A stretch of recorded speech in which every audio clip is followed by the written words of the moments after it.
All right, so in the last lecture I said, if we're going to respond to Descartes' argument, I think a good place to do it is to go back to premise 1 and not challenge it maybe, but to maybe clarify it, to ask what it means, if it means what Descartes thinks it does, right? Premise 1 is to know something, we have to rule out other possibilities. Now, I think a useful notion in thinking about premise 1 and how we might want to refine it is the burden of proof. This might be familiar to you guys from legal dramas, right? You might hear someone say, well, the prosecution has the burden of proof, right, in a criminal case, in the American system at least. What does that mean? Well, let's look at that, and let's also look at the more general questions. Who has the burden of proof and how high is it? Well, in a legal case, in a criminal trial, the prosecution has it, right?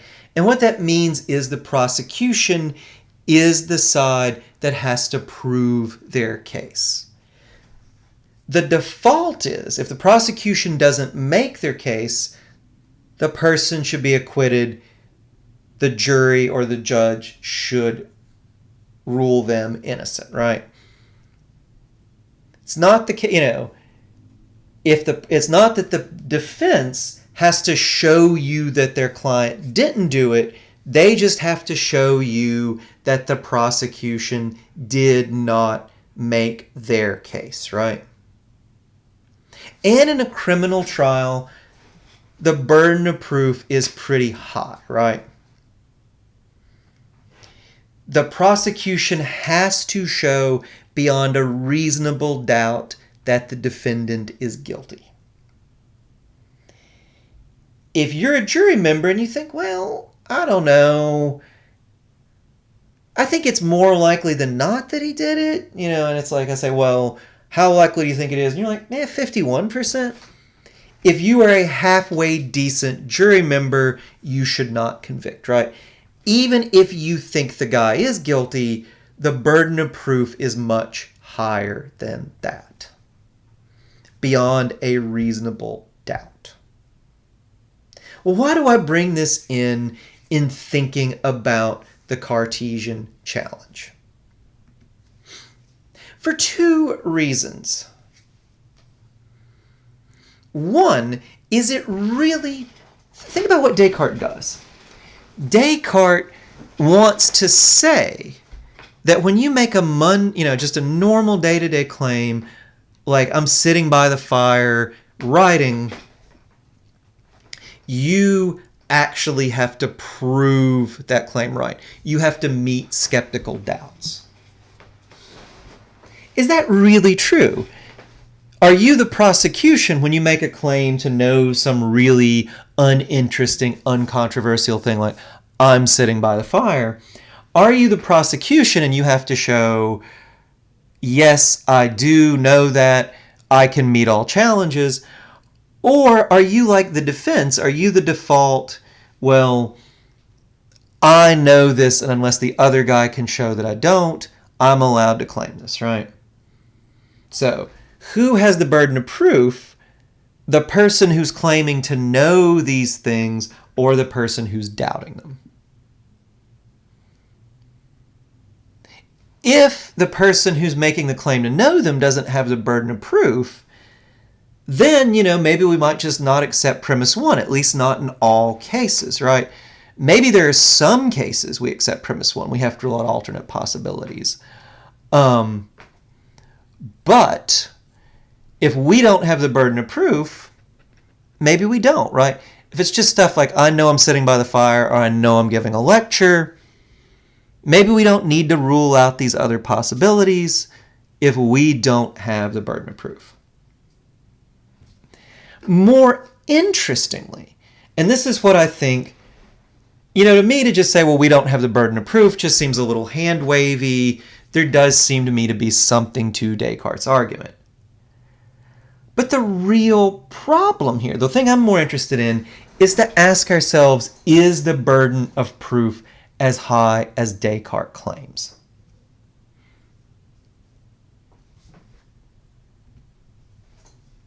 Descartes seems to think our burden of proof is this. We have to show that there is no possibility we are wrong. But is that true? Is that really our burden of proof? Think of a criminal trial, right? Does the prosecution have to show that there's no chance that the defendant didn't do it? If I'm a jury member and I think you say, and I say, well, they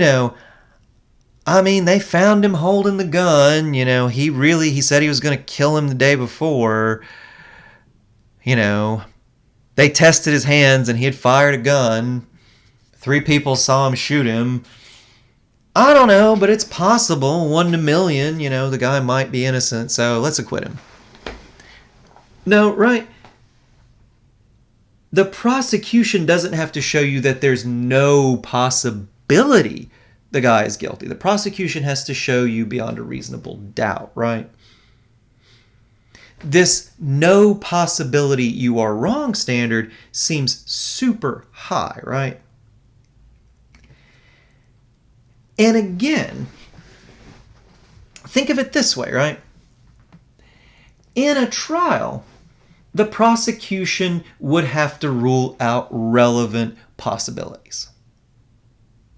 Let's imagine, that some mob boss is on trial for the disappearance of his rival.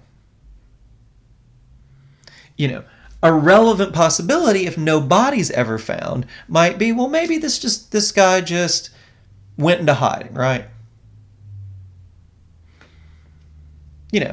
The prosecution would have to show, no, we have reason to think he's really dead, right? His wife hasn't heard from him. We had his phone tapped, and his phone has went dead. He's never done this before. He's always stayed in touch with his family members. It's a long disappearance. He's been gone for months.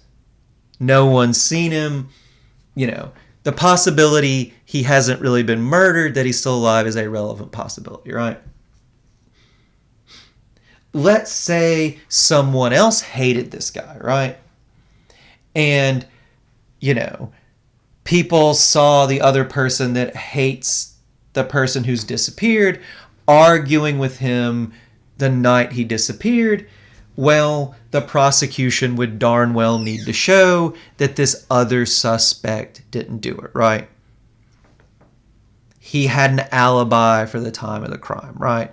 Or people saw him leave and the guy who was killed stay. The guy who was killed left later was somebody else, right? You would need to show in a criminal trial, yes, we have good reason to think a murder's been committed, even though we haven't found a body. The possibility he's still alive, if there's no body, is one you need to rule out. If there are other witnesses, if there are other suspects, especially, that had contact with him close to the time he disappeared, you'd need to rule them out too, right? But the prosecution doesn't need to rule out all possibilities, right? If the defense came up there and said, well, you haven't ruled out that he just disappeared, that he's not really dead. If the prosecution had no answer to that, you as a good jury member should vote to acquit. Or you probably should, right? If the defense said, well, he was seen the night of with this other guy who really hated him, who had reason to kill him, and the prosecution gives you absolutely no reason to think that this other person wasn't the person who did it, that's a good reason to acquit. But let's imagine the defense is desperate and they say, well, look, Your Honor, members of the jury, have you heard of UFO abductions? Now look, I don't have any reason. Nobody saw any UFOs. But, the prosecution hasn't shown that my client wasn't The prosecution hasn't shown that the victim wasn't abducted by a UFO, right? For all we know, he could be on a distant planet or subject to medical experiments. For all we know, the UFO came and got him. Now look, I'm going to guess that the prosecution could not show that a UFO did not abduct this guy, right? I don't even know how you would show that, right? But you'd be stupid as a jury member to think that's reasonable doubt, right? That's, in a trial, relevant possibilities. Was there really a crime committed? Did somebody else do it? You have to rule those out. But, hey, maybe it was space aliens, right? You don't need to rule that out.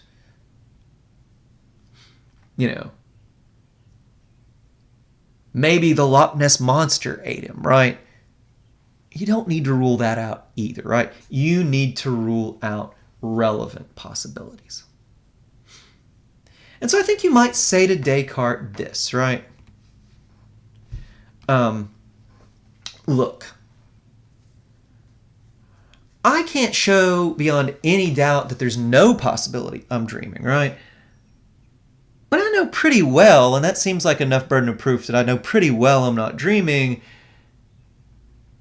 So, even if I have the burden of proof, Descartes, I pinch myself, I look at my hands, I try to breathe through my nose, nothing's weird's happening. I think I've ruled out the possibility. And, and then if Descartes says, well, okay, maybe it's an evil being or you're a brain in the vat, you can't rule that out now, can you? I think that starts to sound like the defense attorney who's saying, maybe it's space aliens, maybe he was abducted. Right? So, are those relevant possibilities? I don't know. I don't think so. And ruling out, dreaming definitely seems a relevant possibility. But I think I can show that there's I have very good reason to believe I'm not dreaming. And if I do, haven't I done enough to rule out the relevant possibility? If we show that he's never, ever disappeared before, that his phone went dead, all this other stuff, there might be some small, tiny chance he faked his own disappearance, right? But I think you've ruled it out pretty well, right? So ruling out relevant possibilities doesn't require you show there's no chance whatsoever, now does it? So can't you make a good claim to rule out the dream possibility? The dream possibility seems a relevant possibility, but we seem like we can rule that out. And stuff like the evil being or the brain in a vat or the computer simulation, at least for everything we've seen here, we don't seem to have reason to think that those are relevant possibilities that need to be ruled out. Any more than maybe he was abducted by space aliens is a relevant possibility that needs to be ruled out in a criminal trial. So I'm going to say a bit more about this next lecture as we wrap this up, but all of this seems good reason. This seems a good way to maybe meet Descartes' challenge.